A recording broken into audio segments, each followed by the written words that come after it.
ಇದು S S digital channel, Shri ಸುಮಂಗಲಿ digital channel. ನೀವು ನೋಡ್ತಾ ಇದ್ದೀರಿ ಸುದ್ದಿ ಸಮಯ, ಸ್ಥಳೀಯ ಸುದ್ದಿಗಳಿಗಾಗಿ.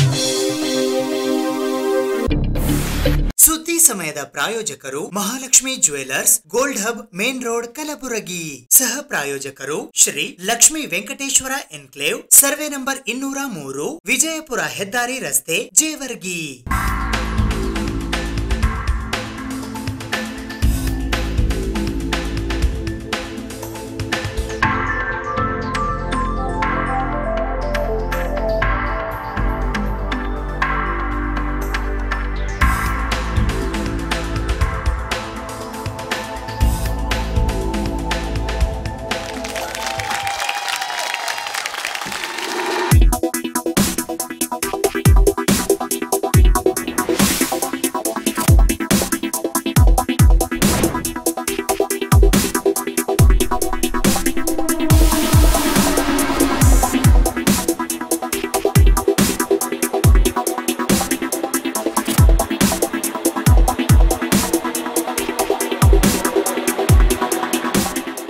Mahalakshmi jewellers, gold hub, main road, Gulbarga. Shri Lakshmi Venkateshwara enclave, Jewargi. ನಮ್ಮ ಲೇಔಟ್ ವಿಜಯಪುರ ಬೈಪಾಸ್ ಹೆದ್ದಾರಿ ರಸ್ತೆಗೆ ಹೊಂದಿಕೊಂಡಿರುತ್ತದೆ. ಕಾರ್ಯನಿರತದಲ್ಲಿರುವ 6 ಲೇನ್ ರಾಷ್ಟ್ರೀಯ ಹೆದ್ದಾರಿಯು ಸೂರತ್ನಿಂದ Chennai express way project Bharat Mala ಯೋಜನೆಯು ನಮ್ಮ ಲೇಔಟ್ನ 2 ನಿಮಿಷದ ಅವಧಿ ದೂರದಲ್ಲಿದೆ. ಎನ್ಎ ಮತ್ತು ಟೌನ್ ಪ್ಲಾನಿಂಗ್ ಅಪ್ರೂವ್ಡ್ ಆಗಿರುತ್ತದೆ. Grand entrance arch, compound wall, over head water tank, complete electricity solution with own transformers, street lights ಸೌಲಭ್ಯವಿರುತ್ತದೆ. Open drains and under ground drainage, 9 metre block top roads. ರಸ್ತೆಯ 2 ಬದಿಗಳಲ್ಲಿ ಗಿಡ ಮರಗಳ ವ್ಯವಸ್ಥೆ ನೀಡಲಾಗಿದೆ. ಅದರ ಜೊತೆಗೆ ಮನೋರಂಜನೆಗಾಗಿ ಉದ್ಯಾನವನ ಕಲ್ಪಿಸಿದೆ ಮತ್ತು ಇತ್ಯಾದಿ ಅಭಿವೃದ್ಧಿ ಹೊಂದಿರುತ್ತದೆ. ನಿವೇಶನ ಕೊಳ್ಳುವವರಿಗೆ ವಿಶೇಷವಾಗಿ 40 ತಿಂಗಳ ಕಂತಿನ ಸವಲತ್ತು ನಿಮಗಾಗಿ ಇರುತ್ತದೆ. ದೂರವಾಣಿ ಸಂಖ್ಯೆ 8496993699.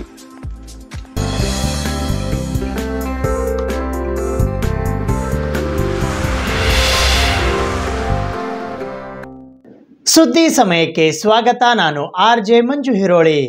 ಕಲಬುರಗಿ ನಗರದ ಇಂದಿರಾ ಸ್ಮಾರಕ ಭವನ ಟೌನ್ ಹಾಲ್ನಲ್ಲಿ ಇಂದು ಬೆಳಿಗ್ಗೆ ಕಲಬುರಗಿ ಮಹಾನಗರ ಪಾಲಿಕೆಯ ಮಹಾಪೌರರಾದ ವಿಶಾಲ್ ದರ್ಗಿಯವರ ಅಧ್ಯಕ್ಷತೆಯಲ್ಲಿ ನಿನ್ನೆ ನಡೆದ ಪಾಲಿಕೆಯ ಸರ್ವ ಸದಸ್ಯರ ಸಾಮಾನ್ಯ ಸಭೆಯು ಇಂದು ಕೂಡ ಮುಂದುವರಿಯಿತು. ಕಲಬುರಗಿ ಮಹಾನಗರ ಪಾಲಿಕೆಯ ಸರ್ವ ಸದಸ್ಯರ ಸಾಮಾನ್ಯ ಸಭೆಯು ಪೂಜ್ಯ ಮಹಾಪೌರರಾದ ವಿಶಾಲ್ ದರ್ಗಿಯವರ ಅಧ್ಯಕ್ಷತೆಯಲ್ಲಿ ದಿನಾಂಕ 28 ಡಿಸೆಂಬರ್ 2023 ಬೆಳಿಗ್ಗೆ 11 ಗಂಟೆಗೆ ಪಾಲಿಕೆ ಇಂದಿರಾ ಸ್ಮಾರಕ ಭವನ ಟೌನ್ ಹಾಲ್ ನಲ್ಲಿ ನಿಗದಿಪಡಿಸಲಾಗಿತ್ತು. ಈ ಸಭೆಯು ದಿನಾಂಕ 29 ಡಿಸೆಂಬರ್ 2023 ಬೆಳಿಗ್ಗೆ 10:30 ಗಂಟೆಗೆ ಕಲಬುರಗಿ ನಗರದ ಇಂದಿರಾ ಸ್ಮಾರಕ ಭವನ ಟೌನ್ ಹಾಲ್ ನಲ್ಲಿ ಪೂಜ್ಯ ಮಹಾಪೌರರಾದ ವಿಶಾಲ್ ದರ್ಗಿಯವರ ಅಧ್ಯಕ್ಷತೆಯಲ್ಲಿ ಮುಂದುವರಿಯಿತು. ಈ ಸಭೆಯಲ್ಲಿ ಕಲಬುರಗಿ ಮಹಾನಗರ ಪಾಲಿಕೆಯ ಸ್ಥಾಯಿ ಸಮಿತಿಯ ಅಧ್ಯಕ್ಷರು, ಪಾಲಿಕೆಯ ಸದಸ್ಯರುಗಳು, ಕಲಬುರಗಿ ಮಹಾನಗರ ಪಾಲಿಕೆಯ ಆಯುಕ್ತರಾದ ಪಾಟೀಲ್ ಭುವನೇಶ್ ದೇವಿದಾಸ್ ಸೇರಿದಂತೆ ಕಲಬುರಗಿ ಮಹಾನಗರ ಪಾಲಿಕೆಯ ಇತರೆ ಅನೇಕ ಜನ ಅಧಿಕಾರಿಗಳು ಉಪಸ್ಥಿತರಿದ್ದರು. 50% ನೇರ ನೇಮಕಾತಿ, 50% ನೇರ ಪಾವತಿ ಹುದ್ದೆಗಳನ್ನ ಸೃಜಿಸಿ ನಿಯೋಜನೆ ಮಾಡಿತು. ಆ ಲೆಕ್ಕದಲ್ಲಿ 445 ನೇರ ನೇಮಕಾತಿ, 444 ನೇರ ಪಾವತಿ. ನೇರ ನೇಮಕಾತಿ ಅಂದರೆ ಡೈರೆಕ್ಟ್ ಟ್ರೀಟ್ಮೆಂಟ್, ಅವರು ಸರ್ಕಾರಿ ನೌಕರರು ಅಂತ ಟ್ರೀಟ್ ಆಗ್ತಾರೆ ಸರ್. ನೇರ ಪಾವತಿ ಅವರು ಸರ್ಕಾರಿ ನೌಕರರು, ಬಟ್ ಅವ್ರದ್ದು ಪಾವತಿ ಡೈರೆಕ್ಟಾಗಿ ಅವ್ರ ಅಕೌಂಟ್ಗೆ ಆಗ್ತಿರ್ತದೆ. ಆಲ್ಮೋಸ್ಟ್ 80-85% ಅವ್ರು ಸರ್ಕಾರಿ ನೌಕರರು ಸರ್. ಸೊ 445 ನೇರ ನೇಮಕಾತಿ ಹುದ್ದೆಗಳಲ್ಲಿ 187 ಜನ ಅದಾಗಲೇ ಕೆಲಸ ಮಾಡ್ತಿರೋದ್ರಿಂದ 258 ಹುದ್ದೆಗಳಿಗೆ ನೇಮಕಾತಿ ಅಧಿಸೂಚನೆ ಹೊರಡಿಸಲಾಯಿತು ಸರ್, ಮಾನ್ಯ ಜಿಲ್ಲಾಧಿಕಾರಿಗಳ ಕಾರ್ಯಾಲಯದಿಂದ. ಈ 258 ಹುದ್ದೆಗಳಿಗೆ ಒಟ್ಟು ಸ್ವೀಕೃತವಾದ ಅರ್ಜಿಗಳು 1317. 258 ಹುದ್ದೆಗಳಿಗೆ ಒಟ್ಟು ಸ್ವೀಕೃತವಾದ ಅರ್ಜಿಗಳು 1317. ನೇಮಕಾತಿಯಲ್ಲಿ ಪರಿಗಣಿಸಲಾದ ಅರ್ಜಿಗಳು 508 ಸರ್. ಇದರಲ್ಲಿ ನಾನು ಬೈಫರ್ಕೇಶನ್ ಕೊಡ್ತಾ ಹೋಗ್ತೇನೆ ಸರ್. ನೇಮಕಾತಿಗಾಗಿ ಒಟ್ಟು ಬಂದಿರುವ ಅರ್ಜಿಗಳು 1317. ಕನ್ಸಿಡರ್ ಮಾಡಿರುವಂಥ ಅಪ್ಲಿಕೇಶನ್ಗಳು 508. ಪೂರ್ಣ ದಾಖಲೆ ಇರುವ ಅರ್ಜಿಗಳು ESI registration, PF registration, caste certificate, income certificate, Kannada medium certificate, rural certificate, ಅವು ಯಾವ ಎಲ್ಲ ಸರ್ಟಿಫಿಕೇಷನ್ಗಳೇನು ಅಪ್ಲಿಕೇಬಲ್ ಆಗುವಂಥ ಪೂರ್ಣ ದಾಖಲೆಗಳು ಇರುವ ಅರ್ಜಿಗಳು 220.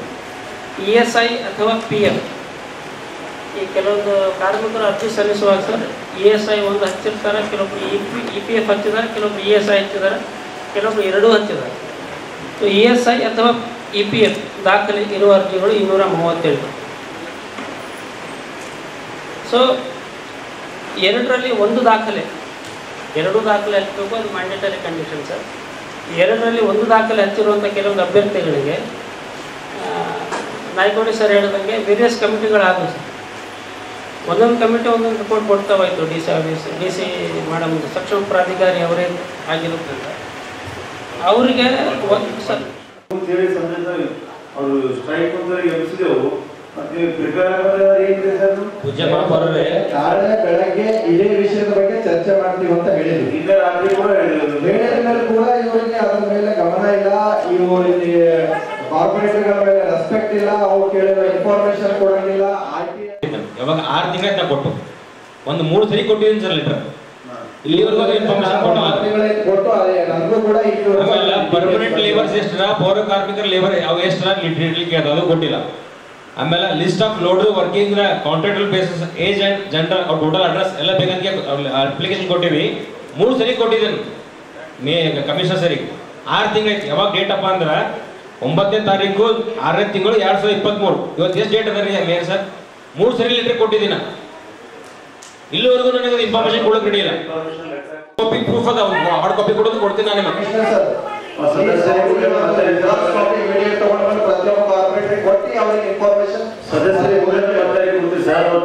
ಕಮಿಷನ್ ಸರ್ 8 ದಿವಸ ಟೈಮ್ ಕೊಡ್ರಿ, ನಾವು ಮಾಡ್ತೀವಿ ಅಂತ ಹೇಳಿದ್ರು ಸರ್ ಬಿ.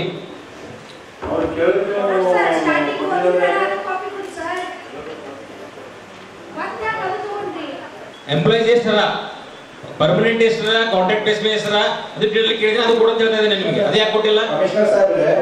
ಈಗ ಇವರು ಕೇಳಿರ್ತಕ್ಕಂಥ ಇನ್ಫಾರ್ಮೇಶನ್ ಬಂದ್ಬಿಟ್ಟು ಪ್ರತಿಯೊಬ್ಬರಿಗೂ ಟ್ರಾನ್ಸ್ಪರೆಂಟ್ ಆಗಿ ಇರ್ಬೇಕಂತಾನೆ RTI ರೂಲ್ಸ್ ಜಾರಿ ಬಂದಿದ್ದು. ಅವರು ಕೇಳೋ ಇನ್ಫಾರ್ಮೇಶನ್ ಕೂಡ ಇವರು ಕೊಡಕ್ ರೆಡಿ ಇಲ್ಲ.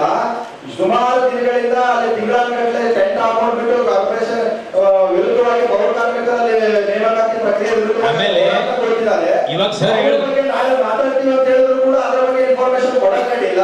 Private public domain, private domain ಅಂತ ಮಾತಾಡ್ತಾ ಕೊಟ್ಟಿದ್ದಾರೆ. ಇಲ್ಲಿ ನಾವು ಹೌಸ್ ಹೊರಗಡೆ ಬರ್ಬೇಕಿದೆ. ಈಗ ಅವರಿಗೆ ಇಲ್ಲಿ RC ಅವರು ಕ್ಲಿಯರ್ ಆಗಿ ಹೇಳಿದ್ದಾರೆ, ಒಬ್ಬರಿಗೆ ಅನುಕೂಲವಾಗುವಂತೆ ಇದನ್ನ ಮಾಡಿದ್ದಾರೆ ಅಂತ ಹೇಳಿದ್ದಾರೆ. ಇವಾಗ ಅವರು ಓದ್ತಾ ಇದ್ದಾರೆ, ಇಲ್ಲ ಮಾತ್ರ ಡಾಕ್ಯುಮೆಂಟ್ ಇಲ್ಲ ಅಂತಂದ್ರೆ ಅವ್ರು ಹೇಳೋದು ಸರಿನಾ ತಪ್ಪು ಅಂತ ನಮ್ಗೆ ಹೆಂಗ್ ಗೊತ್ತಾಗ್ಬೇಕು? ಡಬಲ್ ಇವರಿಗೆ C&R ರೂಲ್ಸ್ ಕೊಟ್ಟಿದ್ದಾರೆ, RC ಕಮಿಷನರ್ ಗೊತ್ತಿದ್ದಾರೆ. ಅವ್ರಿಗಿಂತ ಇವರೇ ಹುಷಾರಾಗಿದ್ದಾರ? ಯಾಕೆ ಮಾಡ್ತಾರೆ ಕೊಡೋ ಅಂತ ಹೇಳಿ ಸರ್, ಕೊಡೋ ಅಂತ ಹೇಳಿಲ್ಲ, ಆಕ್ಷನ್ ತಗೋರಿ, ಮೆಮೊ ಪಾಸ್ ಮಾಡೋರಿಗೆ ಏನ್ ಮಾತಾಡ್ಬೇಕು? ನಾ ಒಬ್ಬರೇ ಇಲ್ಲ, 5 ಜನ ಕಾರ್ಪೊರೇಟರ್ ಕೊಟ್ಟಿದ್ದೀವಿ ನಾವು. ಒಬ್ಬನು ರಿಪ್ಲೈ ಇಲ್ಲ ಸರ್. ಯಾವತ್ತು ಒಂದು ಲೆಟರ್ ಇನ್ಫಾರ್ಮೇಶನ್ ಇಲ್ಲ ಸರ್. ಯಾಕೆ ಕೊಟ್ಟಿಲ್ಲ ಒಂದು ಲೆಟರ್ ಯಾರಿಗೆ ಕೊಟ್ರೇನು ಸರ್? ಯಾವುದೇ ಇನ್ಫಾರ್ಮೇಶನ್ ಗೈಡೆನ್ಸ್ ಕೊಡುತ್ತಿಲ್ಲ. ನಾವು 3 ದಿವಸ ಸುಮಾರು 2 ತಿಂಗಳ ಹಿಂದೆ ನಾವು ಡಿಸ್ಕಷನ್ ತಂದಿದ್ದೆವು. ಮತ್ತು ನೀವು ನಾವು ಮನೆ ಎಲ್ಲ ನಾವೆಲ್ಲ ಹೋಗಿ ಪೌರ ಕಾರ್ಮಿಕರಿಗೆ ಹೇಳಿ ಎಲ್ಲ ಒಂದು ಸದಸ್ಯ ಕರ್ಕೊಂಡು ಬಂದಿದ್ದೆವು. ಬಂದರೂ ಕೂಡ ನೀವು ಈ ತನಕ ಒಂದು ಸದಸ್ಯರಿಗೆ ಅದು ಕಾಪಿ ಕೊಟ್ಟಿಲ್ಲ. ಯಾಕೆ ಸರ್, ಇದು ಏನು ಸಿಸ್ಟಮ್ ಅಂತ ಇದು ನಾಮ್ಸು, ಆ ನಾಮ್ಸ್ ವ್ಯಾಲ್ಯೂಷನ್ ಆದ್ರೆ ಅವ್ರಿಗೆ ಏನು ಕರ್ಮ ತಗೋತೀರಿ? ಇವಾಗ ಟೋಟಲ್ ಎಲ್ಲ ನಮ್ಮ ಸಾಮಾನ್ಯ ಸದಸ್ಯರು ಅವರು ಇವತ್ತು KMC they have validate the KMC Act 176. What action you are going to take? ಯಾವುದು ಒಂದು ಇನ್ಫಾರ್ಮೇಷನ್ ನಮಗೆ ಕೊಡ್ಲಿಕ್ಕೆ ಯಾರಿಲ್ಲ, ಒಂದು ನಾವು ಏನಾರು ಮಾಹಿತಿ ಕೇಳಿದ್ರೆ ನಮ್ಗೆ ಕೊಡ್ಲಿಕ್ಕೆ ಯಾರಿಲ್ಲ. 4 ಸತಿ ಅವರು ಒಂದು ಮೀಟಿಂಗ್ ಅಟೆಂಡ್ ಮಾಡ್ತಾರೆ, ಒಂದು ಕಾರ್ಪೊರೇಟ್ ಇದು ಮಾಡ್ತಾರೆ. ಇದು ರಿಕ್ರೂಟ್ಮೆಂಟ್ ಏನದು? ಅದು ಯಾಕೆ ನಾವು ಆ್ಯಕ್ಷನ್ ತಗೋಬಾರ್ದು? As per the KMC Act ಏನದ ಕಮಿಷನರ್ ಸಾಹೇಬ್ರೆ? ಇಫ್ ಎನಿಬಡಿ ಕಲಬುರಗಿ ಜಿಲ್ಲಾಡಳಿತದ ವತಿಯಿಂದ ಇಂದು ಕಲಬುರಗಿ ನಗರದ ಡಾಕ್ಟರ್ ಎಸ್.ಎಂ. ಪಂಡಿತ್ ರಂಗಮಂದಿರದಲ್ಲಿ ರಾಷ್ಟ್ರಕವಿ ಕುವೆಂಪುರವರ ಜನ್ಮದಿನವನ್ನು ವಿಶ್ವ ಮಾನವ ದಿನಾಚರಣೆಯನ್ನಾಗಿ ಆಚರಿಸಲಾಯಿತು. ಕರ್ನಾಟಕ ಸರ್ಕಾರ, ಕಲಬುರಗಿ ಜಿಲ್ಲಾಡಳಿತ, ಕನ್ನಡ ಮತ್ತು ಸಂಸ್ಕೃತಿ ಇಲಾಖೆ, ಮಹಾನಗರ ಪಾಲಿಕೆ ಕಲಬುರಗಿ ಹಾಗೂ ಜಿಲ್ಲಾ ಪಂಚಾಯತ್ ಕಲಬುರಗಿ ಇವರುಗಳ ಸಂಯುಕ್ತ ಆಶ್ರಯದಲ್ಲಿ ರಾಷ್ಟ್ರಕವಿ ಕುವೆಂಪುರವರ ಜನ್ಮದಿನವನ್ನು ವಿಶ್ವ ಮಾನವ ದಿನಾಚರಣೆ 2023 ರೂಪದಲ್ಲಿ ದಿನಾಂಕ 29 ಡಿಸೆಂಬರ್ 2023 ಶುಕ್ರವಾರದಂದು ಮುಂಜಾನೆ 10:30 ಗಂಟೆಗೆ ಕಲಬುರಗಿ ನಗರದ ಡಾಕ್ಟರ್ ಎಸ್.ಎಂ. ಪಂಡಿತ್ ರಂಗಮಂದಿರದಲ್ಲಿ ಆಚರಿಸಲಾಯಿತು. ಈ ಕಾರ್ಯಕ್ರಮದಲ್ಲಿ ವಿಶೇಷ ಉಪನ್ಯಾಸ ನೀಡಲು ಕನ್ನಡ ಅಭಿವೃದ್ಧಿ ಪ್ರಾಧಿಕಾರ ಬೆಂಗಳೂರಿನ ಮಾಜಿ ಸದಸ್ಯರಾದ ಸುರೇಶ್ ಬಡಿಗೇರ್ ಆಗಮಿಸಿದ್ದರು. ಈ ಕಾರ್ಯಕ್ರಮದಲ್ಲಿ ಕನ್ನಡ ಮತ್ತು ಸಂಸ್ಕೃತಿ ಇಲಾಖೆ ಕಲಬುರಗಿಯ ಸಹಾಯಕ ನಿರ್ದೇಶಕರಾದ ದತ್ತಪ್ಪ ಸಾಗನೂರ್, ಶಿಷ್ಟಾಚಾರ ತಹಶೀಲ್ದಾರರಾದ ನಿಸಾರ್ ಅಹಮದ್, ಪದವಿ ಪೂರ್ವ ಶಿಕ್ಷಣ ಇಲಾಖೆ ಕಲಬುರಗಿಯ ಉಪನಿರ್ದೇಶಕರಾದ ಶಿವಶರಣಪ್ಪ ಮುಳೆಗಾಂವ್, ಸಾಹಿತಿಗಳಾದ ಡಾಕ್ಟರ್ ಚಿ.ಸಿ. ನಿಂಗಣ್ಣ ಸೇರಿದಂತೆ ಇತರರು ಉಪಸ್ಥಿತರಿದ್ದರು. ಸಾಹಿತಿಗಳಾದ ಬಿ.ಎಚ್. ನೀರುಗುಡಿ ಕಾರ್ಯಕ್ರಮ ನಿರೂಪಿಸಿದರು. ಸಾಹಿತ್ಯದ ಎಲ್ಲ ಪ್ರಕಾರದ ಘಟ್ಟಗಳಲ್ಲಿಯೂ ಕೂಡ ಅದ್ಭುತವಾಗಿರ್ತಕ್ಕಂಥ ಸಾಹಿತ್ಯ ರಚನೆಯನ್ನು ಮಾಡುವುದರ ಮುಖಾಂತರ ನಮ್ಮ ಕನ್ನಡ ಸಾಹಿತ್ಯಕ್ಕೆ ಬಹುದೊಡ್ಡ ಕೊಡುಗೆಯನ್ನು ಕೊಟ್ಟಿರ್ತಕ್ಕಂಥ ಶ್ರೇಷ್ಠ ಕವಿ, ಶ್ರೇಷ್ಠ ವಿಮರ್ಶಕ, ಶ್ರೇಷ್ಠ ಕಾದಂಬರಿಕಾರರಂದರೆ ಅದು ಕುವೆಂಪು ಅವರನ್ನು ನಾವು ಹೆಮ್ಮೆಯಿಂದ ಹೇಳಲೇಬೇಕು. ಸರ್ವರಿಗೆ ಸಮಬಾಳು, ಸರ್ವರಿಗೆ ಸಮಪಾಲು ಅಂತಕ್ಕಂಥ ಯುಗದ ವಾಣಿಯನ್ನು ಸಾರಿರ್ತಕ್ಕಂಥ ನಮ್ಮ ಕುವೆಂಪು ಅವರು ಕನ್ನಡದ ಅಸ್ಮಿತೆಯನ್ನು ವಿಶ್ವಕ್ಕೆ ತೋರಿಸಿಕೊಟ್ಟಿರ್ತಕ್ಕಂಥ ಒಬ್ಬ ಯುಗದ ಕವಿ. ಇಂಥ ಕವಿಯನ್ನು ಕುರಿತು ನಾವು ಇಡೀ ಕನ್ನಡದ ಕುರುಕೋಟಿಯವರು ನಾಡಿನಾದ್ಯಂತ ಅವರ ಜನ್ಮ ದಿನಾಚರಣೆಯನ್ನು ಸಂತೋಷದಿಂದ, ಸಡಗರದಿಂದ ಆಚರಿಸ್ತಕ್ಕಂಥದ್ದು ನಮ್ಮ ನಿಮ್ಮೆಲ್ಲರ ಭಾಗ್ಯ ಮತ್ತು ಜವಾಬ್ದಾರಿ ಅಂತ ಈ ಸಂದರ್ಭದಲ್ಲಿ ಹೇಳಲಿಕ್ಕೆ ಇಷ್ಟಪಡ್ತಾ ಇದ್ದೇನೆ. ಜೊತೆಗೆ ಮುಂದಿನ ದಿನಗಳಲ್ಲಿ ನಮ್ಮ ವಿದ್ಯಾರ್ಥಿಗಳು, ಸಾಹಿತಿಗಳು, ಕಲಾವಿದರು ಎಲ್ಲರೂ ಕೂಡ ಈ ಕುವೆಂಪು ಅವರ ವಿಶ್ವಮಾನವ ದಿನಾಚರಣೆಯನ್ನು ಬಹಳ ಅರ್ಥಪೂರ್ಣವಾಗಿ ನಮ್ಮ ಜಿಲ್ಲೆಯಲ್ಲಿಯೂ ಕೂಡ ಆಚರಣೆ ಮಾಡತಕ್ಕಂಥದಕ್ಕೆ ಸಾಕಷ್ಟು ಯೋಜನೆಗಳನ್ನು ಹಾಕಿಕೊಂಡು ಮುಂದಿನ ದಿನಗಳಲ್ಲಿ ಇನ್ನಷ್ಟು ಅರ್ಥಪೂರ್ಣವಾಗಿ ಈ ಕಾರ್ಯಕ್ರಮವನ್ನು ಆಚರಿಸೋಣ ಅಂತಕ್ಕಂಥ ಮಾತನ್ನು ಹೇಳೋದರ ಜೊತೆಗೆ ಮತ್ತೊಮ್ಮೆ ಈ ಕಾರ್ಯಕ್ರಮದಲ್ಲಿ ಭಾಗವಹಿಸಿರ್ತಕ್ಕಂಥ ಗಣ್ಯರಿಗೂ, ಕಾರ್ಯಕ್ರಮದಲ್ಲಿ ಭಾಗವಹಿಸಿರ್ತಕ್ಕಂಥ ವಿದ್ಯಾರ್ಥಿಗಳಿಗೂ ಹಾಗೂ ಎಲ್ಲ ವಿಚಾರವಂತರಿಗೂ ಕೂಡ ವಂದನೆಗಳನ್ನು ತಿಳಿಸೋದು. ವಿಶೇಷ ಏನಂತಂದರೆ ಇವತ್ತು ಜಿಲ್ಲಾಡಳಿತ ವತಿಯಿಂದ ಶಾಲಾ ಕಾಲೇಜಿನ ಮಕ್ಕಳಿಗೆ ಕರೆಸಿ ಒಂದು ಉಪನ್ಯಾಸ ನೀಡುತ್ತಿರುವುದು ಈ ಬಾರಿಯ ಒಂದು ವಿಶೇಷವಾದಂಥ ಕಾರ್ಯಕ್ರಮ ಅಂತ ನಡೆಸಿದೆ. ಪ್ರತಿ ವರ್ಷ ಸಂಪ್ರದಾಯದಂತೆ ಒಬ್ಬ ಸಾಹಿತ್ಯನ ಕರೆಸಿ ತುಂಬಿದ ಸಭಿಕರಿಗೆ ಮತ್ತು ಮಕ್ಕಳಿಗೆ ಉಪನ್ಯಾಸ ನೀಡತಕ್ಕಂಥ ಜಿಲ್ಲಾಡಳಿತ ನಿಜಕ್ಕೂ ಒಂದು ಒಳ್ಳೆಯ ಕೆಲಸವನ್ನು ಮಾಡ್ತಿದೆ ಅಂತಕ್ಕಂಥ ಮಾತನ್ನು ತಮಗೆ ಹೇಳಕ್ಕೆ ಇಷ್ಟಪಡ್ತೇನೆ. ಇಲ್ಲಿ ಕಾರ್ಯಕ್ರಮಕ್ಕೆ ಆಗಮಿಸಿದಾಗ ಸಭಿಕರ ಕೊರತೆಯನ್ನು ಎದ್ದು ಕಾಣ್ತಾ ಇತ್ತು. ಜೊತೆಗೆ ಒಂದಿಷ್ಟು ಮಕ್ಕಳು ಈ ಕಾರ್ಯಕ್ರಮಕ್ಕೆ ಆಗಮಿಸಿದ್ದಾರೆ. ಸಾಧ್ಯವಾದಷ್ಟು ನಾನು ಮಾತಾಡ್ತಕ್ಕಂಥ ವಿಷಯವನ್ನ ಬಹಳ ಚಿಕ್ಕದಾಗಿ ಮಾತಾಡಿ ನಿಮಗೆ ಮನಮುಟ್ಟು ಹಾಗೆ ತಿಳಿಸುವ ಪ್ರಯತ್ನವನ್ನ ನಾನು ಮಾಡ್ತೇನೆ. ವೇದಿಕೆಯ ಮೇಲೆ ಇಬ್ಬರು ಕನ್ನಡ ಉಪನ್ಯಾಸ ಮಾಡ್ತಕ್ಕಂಥ ಶಿಕ್ಷಕರಿದ್ದಾರೆ, ನಿರುಗುಡಿ ಮತ್ತು ನಿಂಗಣ್ಣವರು. ಜೊತೆಗೆ ಮುಳೆಗಾಂವ್ ಸರ್ ಸಹಿತ ಒಂದು ಕಾಲದಲ್ಲಿ ಒಬ್ಬ ಹಿರಿಯ ಉಪನ್ಯಾಸಕ, ಕನ್ನಡ ಉಪನ್ಯಾಸಕ. ಈ ಮೂವರನ್ನ ಇಟ್ಕೊಂಡು ನಾನು ಕನ್ನಡದ ಬಗ್ಗೆ ಮಾತಾಡಬೇಕಾಗಿದೆ ಇವತ್ತು. ಮಕ್ಕಳೇ, ನೀವೆಲ್ಲ ಗೊತ್ತಿದ್ದೀರಿ, ನಿಮಗೆಲ್ಲ ಗೊತ್ತಿದೆ. ನಮ್ಮ ಎದುರುಗಡೆ ಕನ್ನಡ ಮತ್ತು ಸಂಸ್ಕೃತಿ ಇಲಾಖೆ ಮತ್ತು ಜಿಲ್ಲಾಡಳಿತದವರು ಒಂದು ಫೋಟೋವನ್ನು ಹಾಕಿದ್ರೆ ಅದನ್ನು ನೋಡಿದಾಗ ವಿಶ್ವ ಮಾನವ ಕುವೆಂಪು ಅಂತ ಹೇಳಿ ನೀವೆಲ್ಲ ಗುರುತಿಸ್ತಾ ಇದ್ದೀರಿ. ಕುವೆಂಪು ಈ ನಾಡು ಕಂಡಂತಹ ಅಪರೂಪದ ಸಾಹಿತಿ. ಕೆಲವರ ಅಭಿಪ್ರಾಯದಂತೆ ಕುವೆಂಪು ಈ ದೇಶ ಕಂಡಂತಹ ಒಬ್ಬ ಅಪರೂಪದ ಸಾಹಿತಿ. ಯಾಕೆ ಕೆಲವು ಸಾಹಿತಿಗಳಿಗೆ ಅಪರೂಪದ ಸಾಹಿತಿ ಅಂತ ಹೇಳ್ತೀವಂದ್ರೆ ಅವರು ಒಂದು ಜಾತಿಗೆ ಸೀಮಿತವಾಗಿರೋದಿಲ್ಲ, ಒಂದು ಮತಕ್ಕೆ ಸೀಮಿತವಾಗಿರೋದಿಲ್ಲ, ಒಂದು ಪಕ್ಷಕ್ಕೆ ಸೀಮಿತವಾಗಿರೋದಿಲ್ಲ. ಹಾಗಾಗಿ ಅವರು ಅಪರೂಪದ ಸಾಹಿತಿಗಳಾಗಿರ್ತಾರೆ. ನಾನು ಮೊದಲೇ ಆರಂಭಕ್ಕೆ ಹೇಳಿದ 30 ಉಪನ್ಯಾಸಕರ ವೇದಿಕೆ ಮೇಲೆ ಕೂತಿದ್ದಾರೆ. ಕುವೆಂಪು ಅವರು ಅವ್ರ ಬಗ್ಗೆ ಮಾತಾಡುವ ಸಂದರ್ಭದಲ್ಲಿ ಒಂದಿಷ್ಟು ಗೊತ್ತಿದ್ದ ಮೇಲೆ ನಾನು ಒಂದಿಷ್ಟು ಪೂರ್ವ ಸಿದ್ಧತೆಯನ್ನು ಮಾಡಿಕೊಳ್ಳುವ ಸಂದರ್ಭ ಬಂತು. ನಾನು ಇಡೀ ಕುವೆಂಪು ಸಾಹಿತ್ಯವನ್ನ ಒಂದು ಕಣ್ಣಾಕಿ ನೋಡಿದಾಗ ನನಗೆ ತಿಳಿದಿದ್ದು ಏನಂತಂದ್ರೆ ಇಲ್ಲಿ ಮೇಲೆ ಕುಳಿತಂತ 3 ಉಪನ್ಯಾಸಕರು ಒಪ್ಪುತ್ತಾರೋ ಬಿಡುತ್ತಾರೋ ಗೊತ್ತಿಲ್ಲ. ಕುವೆಂಪು ಕನ್ನಡ ನಾಡಿನ ಮೊದಲ ಬಂಡಾಯ ಸಾಹಿತಿ. ಮಾದಿಗರ ಮುನ್ನಡೆ ಸಮಿತಿ ಕಲಬುರಗಿ ಜಿಲ್ಲೆಯ ವತಿಯಿಂದ ಇಂದು ಮಧ್ಯಾಹ್ನ 1 ಗಂಟೆಗೆ ಕಲಬುರಗಿ ನಗರದ ಡಾಕ್ಟರ್ ಎಸ್.ಎಂ. ಪಂಡಿತ್ ರಂಗಮಂದಿರದಲ್ಲಿ ರಾಜ್ಯದ ಎಲ್ಲೆಡೆ ಮಾದಿಗ ಮುನ್ನಡೆ ಮಾದಿಗರ ಆತ್ಮಗೌರವದ ಜಿಲ್ಲಾ ಮಟ್ಟದ ಸಮಾವೇಶ ಜರುಗಿತು. ರಾಜ್ಯದ ಎಲ್ಲೆಡೆ ಮಾದಿಗ ಮುನ್ನಡೆ ಆತ್ಮಗೌರವ ಜಿಲ್ಲಾ ಮಟ್ಟದ ಸಮಾವೇಶವು ಶುಕ್ರವಾರ ದಿನಾಂಕ 29 ಡಿಸೆಂಬರ್ 2023 ಮಧ್ಯಾಹ್ನ 1 ಗಂಟೆಗೆ ಕಲಬುರಗಿ ನಗರದ ಡಾಕ್ಟರ್ ಎಸ್.ಎಂ. ಪಂಡಿತ್ ರಂಗಮಂದಿರದಲ್ಲಿ ಮಾದಿಗರ ಮುನ್ನಡೆ ಸಮಿತಿ ಕಲಬುರಗಿ ಜಿಲ್ಲೆಯ ವತಿಯಿಂದ ಜರುಗಿತು. ಕಲಬುರಗಿ ನಗರದ ಡಾಕ್ಟರ್ ಎಸ್.ಎಂ. ಪಂಡಿತ್ ರಂಗಮಂದಿರದಲ್ಲಿ ಮಾದಿಗರ ಮುನ್ನಡೆ ಎಂಬ ಹೆಸರಿನಲ್ಲಿ ರಾಜ್ಯದಿಂದ ಕೇಂದ್ರ ಸರ್ಕಾರಕ್ಕೆ ಹೋಗಿರುವ ಒಳ ಮೀಸಲಾತಿಯ ಸ್ಥಿತಿಗತಿಗಳ ಹಾಗೂ ಸುಪ್ರೀಂ ಕೋರ್ಟಿನಲ್ಲಿ ನಡೆಯುತ್ತಿರುವ ವ್ಯಾಜ್ಯಗಳ ಬಗ್ಗೆ ಚರ್ಚಿಸಲು ಕಲಬುರಗಿಯಲ್ಲಿ ಜಿಲ್ಲಾ ಮಟ್ಟದ ಸಮಾವೇಶವನ್ನು ಏರ್ಪಡಿಸಲಾಗಿತ್ತು. ರಾಜ್ಯದ ಎಲ್ಲಾ ಕಡೆಗಳಲ್ಲೂ ಜಿಲ್ಲಾ ಮಟ್ಟದ ಮಾದಿಗ ಮುನ್ನಡೆ ಸಮಾವೇಶಗಳು ನಡೆಯುತ್ತಿವೆ. ಈ ಸಮಾವೇಶ ಯಾವುದೇ ಪಕ್ಷಕ್ಕೆ ಸೇರಿರದೆ ಮಾದಿಗರ ಒಳ ಮೀಸಲಾತಿಯ ಆತ್ಮಗೌರವ ಸಮಾವೇಶವಾಗಿತ್ತು. ಈ ಸಮಾವೇಶದ ಉದ್ಘಾಟಕರಾಗಿ ವಿಧಾನ ಪರಿಷತ್ತಿನ ಸದಸ್ಯರಾದ ಚಲವಾದಿ ನಾರಾಯಣಸ್ವಾಮಿ ಆಗಮಿಸಿದ್ದರು. ಮುಖ್ಯ ಅತಿಥಿಗಳಾಗಿ ಬೆಳಗಾವಿ ಜಿಲ್ಲೆಯ ರಾಯಬಾಗ ತಾಲೂಕಿನ ಶಾಸಕರಾದ ದುರ್ಯೋಧನ ಐಹೊಳೆ ಆಗಮಿಸಿದ್ದರು.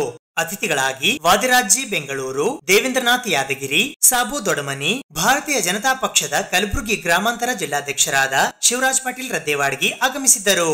ಅಧ್ಯಕ್ಷತೆಯನ್ನು ಕಲಬುರಗಿ ಗ್ರಾಮೀಣ ಮತಕ್ಷೇತ್ರದ ಶಾಸಕರಾದ ಬಸವರಾಜ್ ಮತ್ತಿಮೂಡು ವಹಿಸಿದ್ದರು. ಮಂಜುನಾಥ್ ನಾಲ್ವಾರ್ಕರ್ ಸ್ವಾಗತಿಸಿದರು. ಗೋಪಾಲ್ ಕಟ್ಟಿಮನಿ ಪ್ರಾಸ್ತಾವಿಕ ನುಡಿಗಳನ್ನಾಡಿದರು. ವಾದಿರಾಜಿ ಅವರು ಪಿಪಿಟಿ ಪ್ರೆಸೆಂಟೇಷನ್ ಮಾಡಿದರು. ರಂಜಿತ್ ಮೂಲಿಮನಿ ವಂದಿಸಿದರು. ಈ ಕಾರ್ಯಕ್ರಮದಲ್ಲಿ ರಾಜು ವಾಡೇಕರ್, ಅನಿಲ್ ಡೋಂಗರ್ಗಾಂವ್, ರವಿ ಸಿಂಗೆ, ರಾಜು ಕಟ್ಟಿಮನಿ, ಗೋಪಾಲ್ ಕಟ್ಟಿಮನಿ, ಅಂಬಾರಾಯ್ ಚಲಗೇರಿ, ಭೀಮಣ್ಣ ಬಿಲ್ಲಾವ್, ರವಿಕ್ರಾಂತಿ, ರಾಕೇಶ್ ವಾಡೇಕರ್, ರಾಜೇಂದ್ರ ಮೂಲಿಮನಿ, ಅನಿಲ್ ಡೋಂಗರ್ಗಾಂವ್, ರವಿಚಂದ್ರ ಕಾಂತಿಕಾರ್, ಗೋಪಾಲ್ ರಾವ್ ಕಟ್ಟಿಮನಿ, ರಾಜು ಕಟ್ಟಿಮನಿ, ಅಭಿ ಹಾದಿಮನಿ, ಮಧುಕರ್ ಕಾಂಬಳೆ, ರವಿ ಸಿಂಗೆ, ಅಮೃತ್ ಸಾಗರ್, ಮಂಜುನಾಥ್ ಲೆಂಗಟಿ, ರವಿ ವಾಲಿಕರ್, ಅಮರ್ ಕೋರೆ, ರಂಜಿತ್ ಮೂಲಿಮನಿ, ಜಯರಾಜ್, ದತ್ತು ಹೊಸಮನಿ, ಶರಣು ಹಾಗರ್ಗಿ ಸೇರಿದಂತೆ ಕಲಬುರಗಿ ಜಿಲ್ಲೆಯ ಎಲ್ಲಾ ತಾಲೂಕುಗಳ ಹಳ್ಳಿಗಳಿಂದಲೂ ಮತ್ತು ನಗರ ಪ್ರದೇಶ ವ್ಯಾಪ್ತಿಯಿಂದ ಸಮಾಜದ ಮುಖಂಡರು, ಮಹಿಳೆಯರು, ನ್ಯಾಯವಾದಿಗಳು, ನಿವೃತ್ತ ಅಧಿಕಾರಿಗಳು, ಬುದ್ಧಿಜೀವಿಗಳು, ಸಂಘ ಸಂಸ್ಥೆಗಳು, ಗ್ರಾಮಸ್ಥರು, ಬಂಧುಗಳು, ಯುವಕರು ಆಗಮಿಸುವ ಮೂಲಕ ಈ ಸಮಾವೇಶವನ್ನ ಯಶಸ್ವಿಗೊಳಿಸಿದರು. ಆರ್.ಜೆ. ಮಂಜು ಹಿರೋಳಿ ಕಾರ್ಯಕ್ರಮ ನಿರೂಪಿಸಿದರು. ನಮ್ಮ ಹಿರಿಯ ಮುಖಂಡರುಗಳೆಲ್ಲರೂ ಸೇರಿ ಸಮುದಾಯಕ್ಕಿರತಕ್ಕಂಥ ನ್ಯೂನತೆಗಳು, ತೊಡಕುಗಳು, ನಮಗೆ ಇರತಕ್ಕಂಥ ಸಮಸ್ಯೆಗಳು, ಬಹುಕಾಲದ ಹೋರಾಟ ಮಾಡಿ ನಮಗೆ ನ್ಯಾಯ ಬೇಕು ಅಂತ ಕೇಳ್ತಕ್ಕಂಥ ಸಂದರ್ಭದಲ್ಲಿ ಭಾರತೀಯ ಜನತಾ ಪಕ್ಷ ಇದುವರೆಗೂ ಆಡಳಿತದಲ್ಲಿ ಕರ್ನಾಟಕದಲ್ಲಿ ಇತ್ತು. ಆ ಸಂದರ್ಭದಲ್ಲಿ ನಮ್ಮ ಸರ್ಕಾರದಿಂದ ಅನೇಕ ಅಭಿವೃದ್ಧಿ ಕಾರ್ಯಕ್ರಮಗಳನ್ನು ಈ ತಳ ಸಮುದಾಯಗಳಿಗೆ ಕೊಟ್ಟಿದ್ದುಂಟು. ಅದು ತಮ್ಮೆಲ್ಲರಿಗೂ ಕೂಡ ಗೊತ್ತಿದೆ.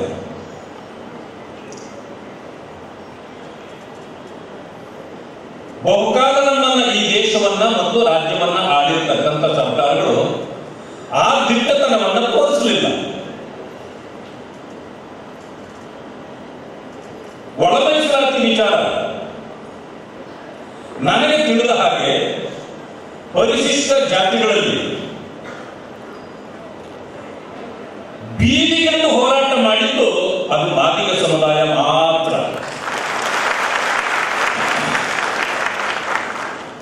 ಯಾಕೆ? ಬೇರೆಯವರ ಅವಶ್ಯಕತೆ ಇರಲಿಲ್ವಾ? ಅದು ಅವರಿಗೆ ಬಿಟ್ಟ ವಿಷಯ. ಯಾವಾಗ 4 ಮಕ್ಕಳು ಮನೆಯಲ್ಲಿ ಇರಬಹುದು, ಯಾವ ಮಗು ಹಸಿವಿನಿಂದ ಅಳುತ್ತದೋ ತಾಯಿ ಮೊದಲು ಅದಕ್ಕೆ ಹಾಲು ಕುಡಿಸ್ತದೆ, ಹೌದಲ್ಲ? ಅಂದ್ರೆ ಯಾವುದೋ 4ರಲ್ಲಿ ಒಂದು ಮಗುವಿಗೆ ಹಸಿವಿತ್ತು. ಹಸಿವು ಯಾಕೆ ಬಂತು? ಹಸಿವು ಬರೋದು ಯಾಕೆ ಅಂದಾಗ ತನ್ನ ಹೊಟ್ಟೆಗೆ ಎಷ್ಟು ಅನ್ನ ಬೇಕಾಗಿತ್ತೋ, ಎಷ್ಟು ಹಾಲು ಬೇಕಾಗಿತ್ತೋ ಅದಕ್ಕೆ ಸಿಗ್ತಾ ಇರಲಿಲ್ಲ. ಆ ಕಾರಣದಿಂದ ಆ ಮಗು ಹಸಿವಿದ್ರಿಂದ ಶಬ್ದ ಮಾಡುತ್ತೆ. ಅದನ್ನೇ ಮಾದಿಗ ಸಮುದಾಯದ ಬಂಧುಗಳು ಬೀದಿಗಿಳಿದು ಮಾಡಿದ್ದು ಅದನ್ನೇ, ಬೇರೇನೂ ಅಲ್ಲ.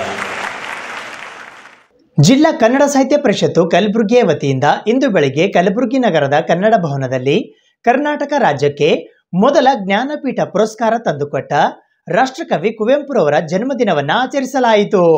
ಕನ್ನಡ ನಾಡಿಗೆ ಮೊದಲ ಜ್ಞಾನಪೀಠ ಪುರಸ್ಕಾರವನ್ನು ತಂದುಕೊಟ್ಟ ವಿಶ್ವ ಮಾನವ ಸಂದೇಶ ಸಾರಿದ ಜಗದ ಕವಿ, ಯುಗದ ಕವಿ, ರಾಷ್ಟ್ರಕವಿ ಕುವೆಂಪುರವರ ಜಯಂತಿ ಕಾರ್ಯಕ್ರಮವನ್ನು ದಿನಾಂಕ 29 ಡಿಸೆಂಬರ್ 2023 ಬೆಳಗ್ಗೆ 10:30 ಗಂಟೆಗೆ ಕಲಬುರಗಿ ನಗರದ ಕನ್ನಡ ಭವನದಲ್ಲಿ ಆಯೋಜಿಸಲಾಗಿತ್ತು.